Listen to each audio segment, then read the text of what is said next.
প্রায় 2 দশক পর রাজধানীতে জাতীয় সমাবেশ করতে যাচ্ছে জামায়াতে ইসলামী। এ উপলক্ষে ব্যাপক প্রস্তুতি নিচ্ছে দলটি। এরই অংশ হিসেবে সমাবেশের দিন ট্রাফিক সহ সার্বিক আইনশৃঙ্খলা রক্ষায় ডিএমপির সাথে বৈঠক করে জামায়াতে ইসলামীর একটি প্রতিনিধি দল। আগামী 19 জুলাই সরওয়ার্দী উদ্যানে 2টার সময় আমাদের যে জাতীয় সমাবেশ, এই উপলক্ষে আমরা এসেছিলাম।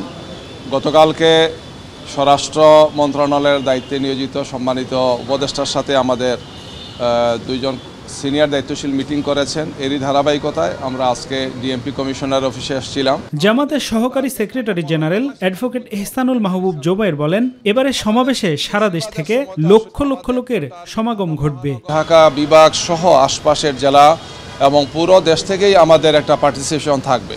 সেটা কয়েক লক্ষ লোক হবে ইনশাল্লাহ। ইতিহাসের সবচেয়ে বড় জনসভা ইনশাল্লাহ। 7 দফা দাবিতে এবারের সমাবেশে আমন্ত্রণ পাবে ফ্যাসিবাদ বিরোধী সব রাজনৈতিক দল।